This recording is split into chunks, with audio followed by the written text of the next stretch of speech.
Okay, tell us your full name and when you were born and where you were born. I was born in the community of Danmer, which wasn't a town at all, it was just a community. But it was approximately 9 miles northwest of Jacksboro. And my birthday is June the 17th, 1970. And for a long time, my birth certificate said baby girl. Baby girl. For years. When I went to California and was going to go to work at Consolidated Aircraft, I had to have a birth certificate. So Mother called, well, know your name's Inez, but what else? And I think I had kind of gone by Olita, so I said, well, Olita. So Olita's my middle name. But I officially had not had that until I was in California. So did you name yourself? Did you give yourself a middle name? Yeah. Wow. Yeah, I did. And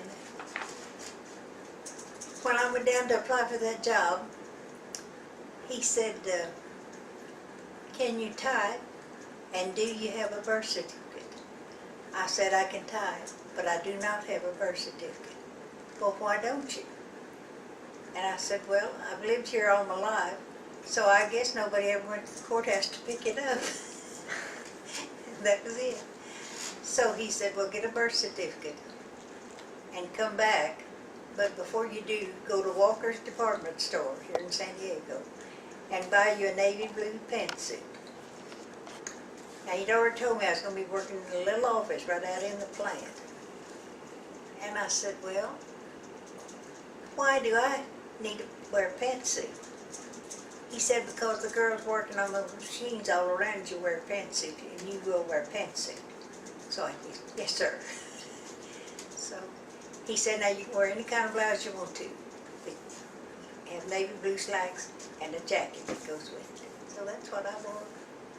Do you remember how much you started out working for? I don't have any idea. You don't?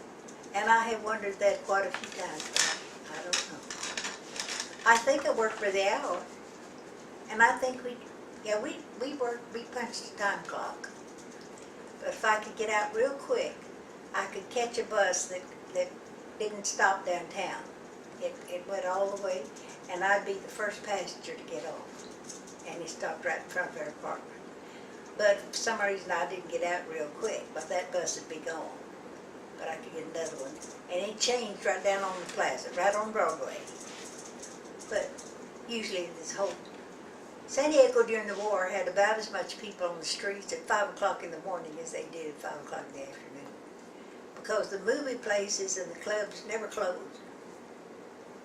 You could go to a movie at midnight. So it was just a different way of living because people worked all these shifts. I probably have told you this story about they didn't meet my bus when I went out. Oh. Who didn't meet your bus? My brothers. So That had sent me the bus ticket. Now they had been living in a men's boarding house, Alvin and Roland. And they finally found an apartment. Well, the address at the boarding house was 1756 Linwood. When they moved, at the boarding house, it was 1795 Linwood. And the address on First Avenue was 1756 First Avenue. So Alvin's letter with my bus ticket in it had that address up here on it, except he had picked up the house number from the old address instead of First Avenue. So when I landed in San Diego, and this was a cross-country bus, we'd stopped very few times. So I had left Fort Worth about 3 in the afternoon and rode all night, all the next day, and got in San Diego at 5 o'clock in the morning.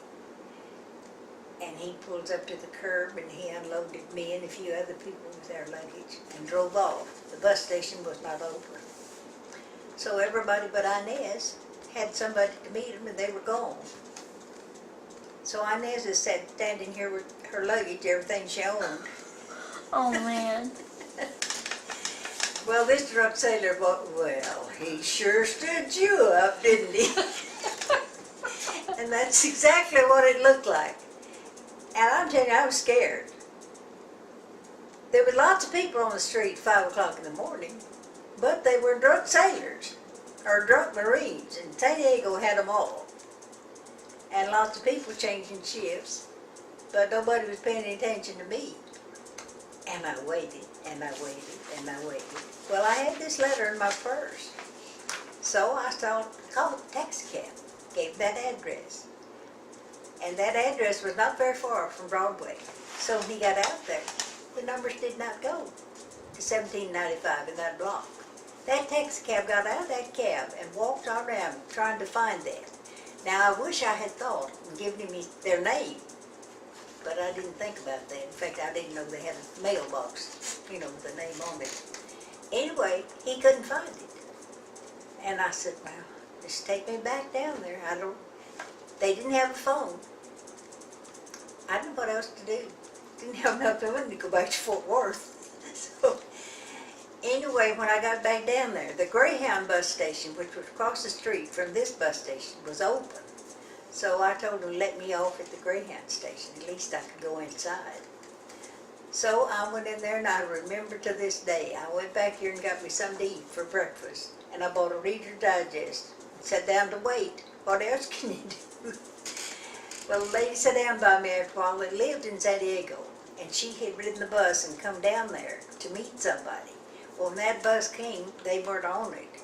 So she was going back home and then come back to meet us later.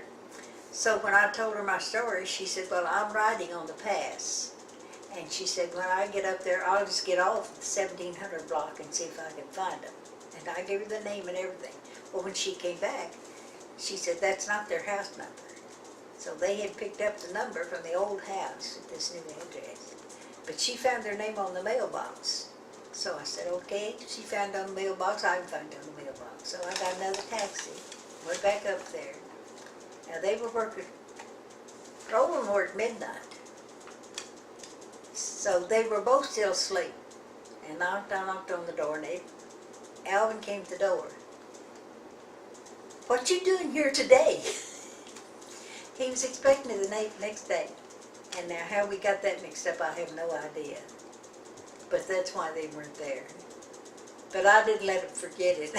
I wouldn't have either. Oh, goodness. And we had this apartment. The rooms were joining, but you had to get in the hall to go from one room to the other. Well, my room was also our living room. And then their bedroom was down the hall. Well, I got off, I worked from 3:30 till 11, I think. And then he worked from 4:30 till 12. Well, I'd just get home and get in bed and get asleep when he'd come by. And this may sound silly, but it wasn't silly at all. He always opened my door to see that I got home okay. So he'd wake me up. And I said, listen, I need sleep, and I don't need you to wake me up. Well, see, as you know, there's lots of meanness in this town. I said, I'm going to slip a little piece of paper under that door when I go to bed. So if that paper's under there, you just go on to bed. I'm in bed. So that's what we did. Well, there was a lady from England. She and her bachelor son lived downstairs, but they had to come upstairs where we were to the bathroom and to the kitchen. They were both on the first or second floor. So she stopped me one day and she said, dearie, talk just like English. I see this piece of paper every morning when I come up here. That piece of paper is under your door, and later it's gone. And she said, I just wonder about it. So I told her, oh, she said, honey, you have the sweetest brothers. And I said, well, I guess I do. But that's why it's there. And, you know, thinking about it, it did seem silly at the time, because all I had to do was get off that bus and walk across the street. It stopped right in front. But there was a girls' boarding house next door to us. And there was a girl murdered in an upstairs apartment. there was just an alley between us, where my bedroom was and where her bedroom was. And to my knowledge, they never knew who did it or anything. But a taxi cab did come up with the knowledge that he had taken a sailor out there during the night. So that probably was a guilty person, but they never, to my knowledge, never found out who did it. So you can see the meanness was just everywhere.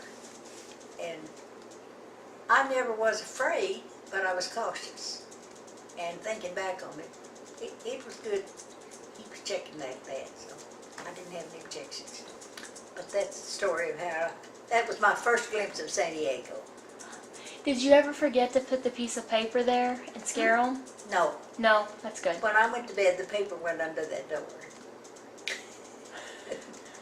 Let's talk a little bit more about Texas. I want to know how you ended up. I want to know about the school. I know that you went through the 7th grade at Dameron, and then I want to know how you went on to finish high school, and then didn't you go to, Southwestern. or which is now Southwestern, then it was whatever. Well, I went through the first 3 grades at this little one-room school. And I don't know, there was 3 or 4 of my cousins that started at the same time I did. Juanita was one of them, and Lindsay Lambert was one of them, and Hetty Rich was one of them. Now there's 4 of us that were cousins right there, and I'm sure there was 1 or 2 more that weren't cousins. But that, and Lou Carpenter was our teacher, and she was an old maid that lived with her parents on a farm there close to the school. And she was the one-room teacher, but she was a real good teacher. So I went there the first 3 years. Then when we moved to Antelope, I went to school there. And I don't think Roland and Elsie started school until we came back to Dameron. I think they started there.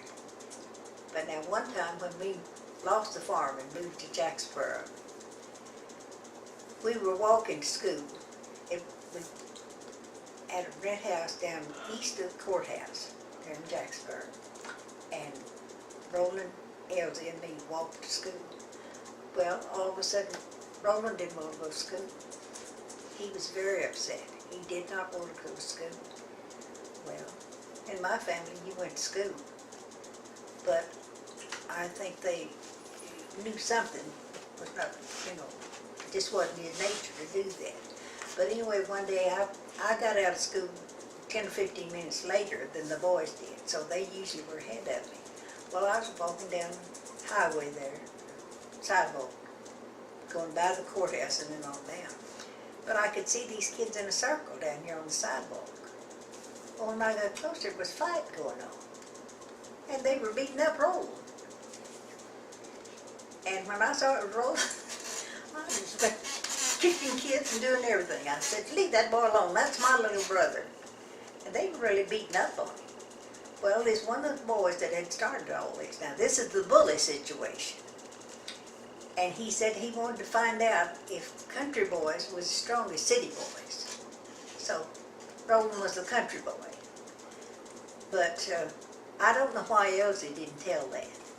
To this day, I don't know why he didn't tell Mom and Dad. And Roland didn't tell it. So nobody knew it. But when I found out that they were beating up on him, of course they could have knocked me into the middle of next week, but they didn't. And then I said, listen, just stay in around your room until I get out and come by, and then we'll walk home together. But when we went home and told Mom and Papa about it, they knew the boy's name, and Papa said, listen, I know that boy's dad, and that's going to stop. So he and Elvin went and talked to the boy's dad and got it stopped totally. But that's a major problem in some schools, this bully situation.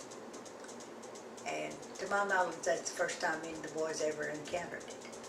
But they've had some problems here in Oklahoma City with that bully business. It can be real tragic because they'll just jump onto a kid for nothing. So, that's it. Well, what else you need to know? Okay, I want to know about you going to What? graduating. graduating high school and then going on to Well, college? Aunt Della's family helped me a lot. Now that's Mother's sister. And I had never sat down and figured it up, but Elsa said that he thought Aunt Della was, that my mother was 11 years old when Aunt Della married. And I know that she was considerably older than Mother. But they always seemed to have a very good relationship with each other. And Aunt Della was a widow woman. She had a large family, and the youngest child was Esteline, who was my age. But anyway, her daughter, Eula Mathis, lived about 3 blocks from the high school. Now the first year, Vera and Curtis were still in school, and we had that milk route. We milked the cows and bottled the milk and everything. And they had moved the back seat out of the car and put the crates in there. And Curtis would drop Vera and I off at Aunt Della's house at 6:30, I guess, because most of the milk he had delivered by 7 o'clock. But then we could just walk on to school from her house to school, and he delivered the milk. And then a lot of times he had permission to go on to his room and study because he didn't have much time to play football and didn't have all these cows to milk, so he didn't do a lot of studying at night. But they let him do some study before school actually started. And then Vera and I would walk with Bernie Mae and Esther to school there. So that was the year when Vera and Curtis was going. Well, Curtis started working for Jasper then. He didn't go back to school. But Vera, the year that she was a senior, at midterm, now she was carrying typing, which is double subject. I mean, two classes, and bookkeeping. So her hours were taken up already. But at midterm, they discovered that somebody had miscounted her credits, and she was 1 credit short of graduating. Well, now at that time, graduation was going to be a big thing for our family because none of the Shields had graduated from high school, formally graduated. And it upset us so much because Vera had tried so hard. Now, bookkeeping is evidently a very hard subject. I doubt that Inez could do it because I don't like math. I would never want to teach it either. But anyway, I remember she and I walking the halls with the tears rolling. But that superintendent, I think he knew quite a bit about our situation and knew how important it was to graduate. And he said, I have absolutely done everything I know to do. We've counted, and it was just an error made, and that's it. And there's not a thing I can do about it. But then after a bit, he called Vera back in one day, and he said, have you ever done any 4-H club work? She said, well, yeah, I've been in the 4-H club ever since I've been old enough. Well, he said, did you learn a lot about sewing and cooking? She said, yes. He said, we can give you a credit in home economics right there. You can graduate. So they did. So that's how she got out of high school. But then it was just Inez that was going. And how's Inez going to school? Can't have the milk route, you can't do that. And they didn't send buses after you because we were out of their district. They actually wasn't making any money off of me since I was in another district. But anyway, about 3 months before school started, you will call Mama. Well, you was my cousin. And she said, Inez needs to go to school. She can come right here and stay with us and share a room with Anita and go to school. Well, she lived 3 blocks from the high school. So that's what I did. She said she can help me take care of the children. Well, she didn't need me to help take care of the children. She just needed me to go to school. But Charles, who was an airline transport pilot, was just a baby. I mean, he was walking real good, and he was tall and slender. And I'd try to help her take care of him. Every time I put a diaper on him, he walked out of it. I told him we saw him at church one day with his uniform on, dressed like an airline pilot. And I said, listen, you walked out in lots of diapers and I tried to pin on you. But that's how it went 1 year. And then the next year, Adela had moved back to her farm. And they were running in the same kind of situation. That school went to the 7th grade too. So here was Etling not going to be able to go to school either. But somehow they figured out that the bus was going to come about a mile from her house. It was going to turn around a mile from her house. So she called Mama and she said she can stay with us and she and Etling can walk down there and catch that bus. So that's what we did. And you wonder why that bus couldn't have come a mile and picked us up, because we walked down a pretty steep hill. If you go down it, you come back up it. And there was no house for us, no place for us to wait in the bad weather. But there was a farmhouse not very far from there. That man came out one morning and he said, you girls are not going to stand out here and wait for that bus. That door is going to be unlocked and there's going to be a fire going in that stove, that heater, And he said, we may still be asleep, we may still be in bed, but you girls come in and wait for that bus, because you can see it coming. And he told us one day, he said, now you girls are not supposed, I'm not supposed to pick you up, because you're not in our district. And he said, if you're not here, I'm not going to wait for you. Well, we made up our mind, but we're going to be here. But it was real good that we could wait inside. It was real good. But that's how we went. And then after we lost the farm, when we moved to Jacksboro, we could walk in then. But I was standing in Dallas when that happened. And Mama called me at school one Friday morning. Now, Miss Martin lived on, she was my home economics teacher.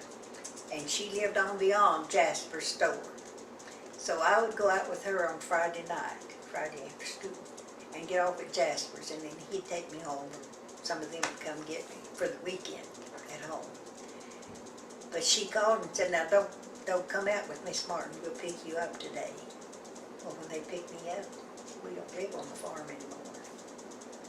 So that was quite a blow, quite a blow. And the banker's daughter sat beside me. Now, I'm sure she knew this, but she never said it. She never would. None of the kids ever mentioned it, and I'm sure that a lot of people knew it. But it was quite a heartbreak. Of course, the house was old, and it was, real old. But it's where we lived, and we were doing the best we could. Papa was a hard worker. It just, we had a drought for 3 years in a row. Well, it just, you can't farm if you don't have water. So that's what it kind of amounted to.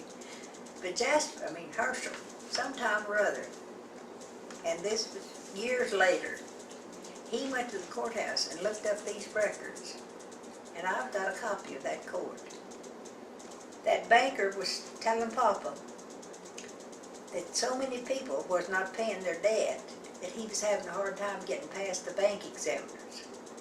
And the only way they could keep that up was for him to sign a quick claim deed and get past the examiners, and then he'd give it back to them. He owned 80,000 acres in Jack County. 80,000 acres. Now that's in the big encyclopedia, the history of Jack County. I read it.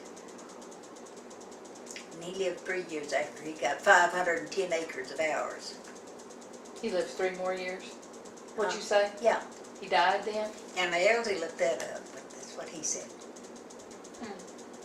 What, 80,000 acres. And that sounds to me like most of the county. Uh-huh. Yeah. Well, do you know how he died? Does anyone know? No. What, did someone shoot him? No, but I'm sure he did lots of farmers that same way that he did. Obviously. Now, they went before a judge, and Jared was with Papa. And he said that judge said, I rule in favor of the bank. He said just like that. He started saying Mr. Shields, and then he changed it. I'll bet you a dime to donut that judge had property that bank had too. That's my theory. nobody told me that, but he started ruling faith from them. That wasn't a foreclosure, that was robbery. Pure and simple, robbery. And I don't have any idea how much Papa actually owed, but I don't think it was a big amount at all. And we had some really good milking cows, Jersey cows and Holstein. They went to the slaughterhouse. And Jared paid $15 to get one of those cows, so us kids would have milk.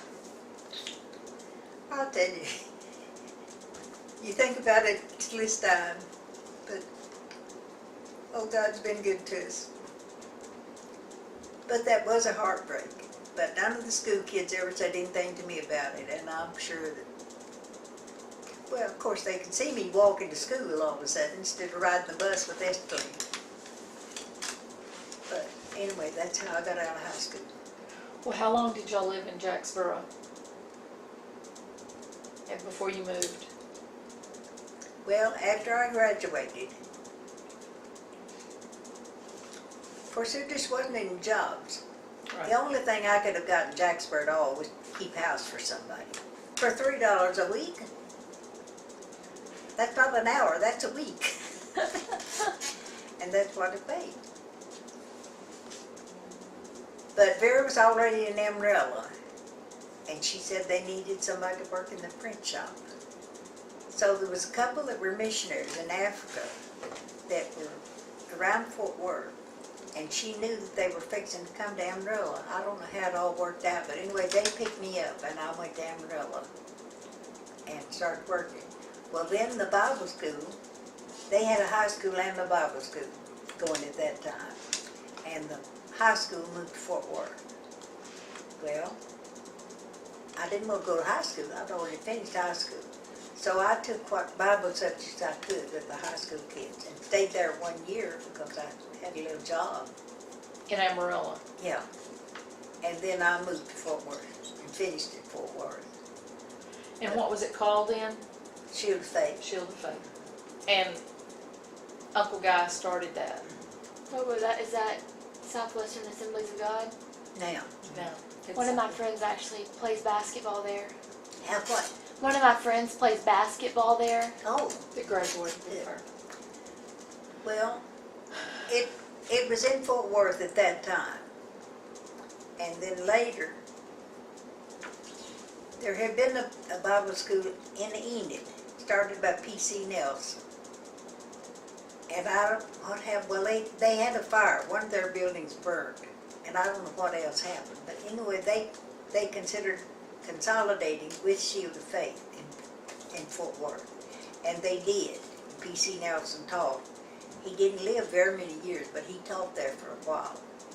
And then that was changed. The one in Enid was called Southwestern. So they did keep that name, combined the two schools. And then later, where they moved to Waxahachie. And in recent years, I just haven't kept in touch with any of it because after Vera wasn't able to go back, I just didn't want to go down and go by myself. So, what's happening lately? I get a notice about the Alumni Association, things like that, but I don't go. And I didn't know everybody like Vera did. She just knew everybody there practically. So. Okay. Which one of you 9 siblings, which one married first? Jasper. And he's the oldest. And then who married next? Karen. And Herschel. Then Herschel. Now, we were picking cotton when Jasper married. And this was I remember, one Saturday. He didn't show up. Well, he's the big brother. We were wanting to get this bale finished before it rained or something. We come in for lunch. Vera said, well, where in the world is Jasper? Why didn't he come help us? Like my door, isn't it?